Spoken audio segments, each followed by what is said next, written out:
Welcome to மாயா பஜார். நிர்மலா கஜேந்திரன். இன்றைக்கு நாம் பார்ப்பது டபுள் பீன்ஸ் ப்ராக்கோலி வறுவல். இது டபுள் பீன்ஸு ட்ரையாக இருக்கிறது. இதை நைட்டு ஊற வச்சு காலையில் குக்கரில் தனியாக 2 விசில் வச்சு எடுத்துக்கலாம். ப்ராக்கோலி ஒன்று எடுத்திருக்கேன். இதை நம்ம கட் பண்ணிவிட்டு உப்பு தண்ணியில் போட்டு வைப்போம். கடாயில் 2 டீஸ்பூன் கடலெண்ணெய், 2 டீஸ்பூன் நல்லெண்ணெய் விட்டுருக்கேன். பட்டர் பீன்ஸு நைட் ஃபுல்லாக ஊற வச்சது. காலையில் லேசாக உப்பு போட்டு 2-3 விசில் விட்டுருக்கேன். நல்லா வெந்துருச்சு. இந்த பீன்ஸு குழந்தைங்களுக்கு ரொம்ப பிடிக்கும். ரொம்ப சாஃப்டாக இருக்குது. கடுகு 1/4 டீஸ்பூன், உளுந்தம்பருப்பு 1/4 டீஸ்பூன், கடலைப்பருப்பு 1/4 டீஸ்பூன், சீரகம் 1 பிஞ்ச், சிறிய துண்டு இஞ்சி பொடியாக நறுக்கியிருக்கேன், பூண்டு 4 கட் பண்ணியிருக்கேன், பச்சை மிளகாய் 2, கருவேப்பிலை, சின்ன வெங்காயம் 10. ஒரு நிமிடம் ஃப்ரை ஆகட்டும். தக்காளி 1 பழம், இதுவும் ஒரு நிமிடம் ஃப்ரை ஆகட்டும். ப்ராக்கோலியை கட் பண்ணிவிட்டு உப்பு தண்ணியில் கழுவியாச்சு. இதுவும் ஒரு நிமிடம் ஃப்ரை ஆகட்டும். சாம்பார் தூள் 1 டீஸ்பூன், மஞ்சள் தூள் 1 பிஞ்ச். மஞ்சள் தூள் போடாட்டியும் இந்த பச்சை கலருக்கு நல்லாயிருக்கும்.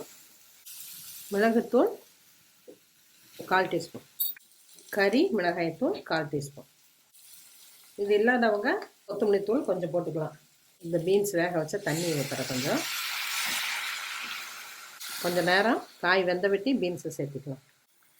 இது அரிசி கழுவுன தண்ணி, அது கொஞ்சம் ஊற்றிட்டு மூடி போட்டு வேகட்டும். மீடியம் ஃப்ளேமில் வச்சுக்கலாம். இடையில் ஒரு தடவை கிளறி விடுவோம்.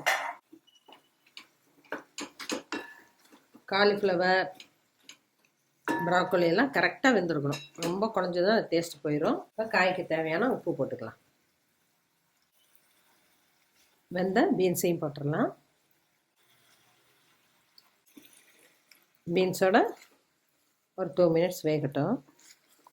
அப்போ தான் அந்த சாந்தெல்லாம் பீன்ஸில் விட்டோம். 2 மினிட்ஸ் மீடியம் ஃப்ளேம்லேயே இருக்கட்டும். பானையில் நம்ம சாதத்தை வடித்து சாப்பிட்டா ரொம்ப நல்லதுங்கிறாங்க. அந்த காலத்தில் அப்படி தான் செஞ்சாங்க. அப்புறம் மாற்றங்கள்னால குக்கர் வந்தது. குக்கரை யூஸ் பண்ணி பழகிட்டோம். ஆனாலும் குக்கரில் சமைக்கிறத விட மண் பானையில் வடித்து சாப்பிட்றது உடம்புக்கு நல்லது. பருப்புமே மண் சட்டியிலெல்லாம் போட்டு சாம்பார் வச்சா ரொம்ப டேஸ்ட்டாக இருக்குது. அதனால தான் கல்யாண வீட்டில எல்லாம் சாம்பார் ரொம்ப டேஸ்ட்டாக இருக்கிறது. அவங்க டைரெக்டாக வேக வைக்கிறதுனால சாம்பார் ரொம்ப நல்லாயிருக்கும். தண்ணி வற்றிக்கிச்சு. ட்ரையாக இருக்கணும்னு அவசியம் இல்லை. இப்படியே வச்சுக்கிட்டாலும் நம்ம சப்பாத்தி, சுடுசாதம் எல்லாத்துக்குமே பசைஞ்சிக்கலாம். டேஸ்ட்டாக இருக்கும். அடியில் கொஞ்சம் சார்ந்துருக்கு.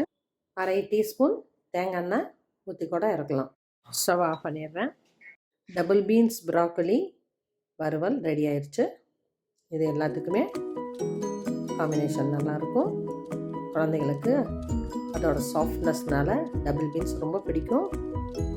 வேகிறதும் ஈஸியாக வேகுது.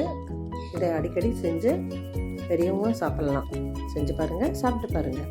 பிடிச்சிருந்தா சப்ஸ்கிரைப் பண்ணுங்கள், ஷேர் பண்ணுங்கள். தேங்க்யூ.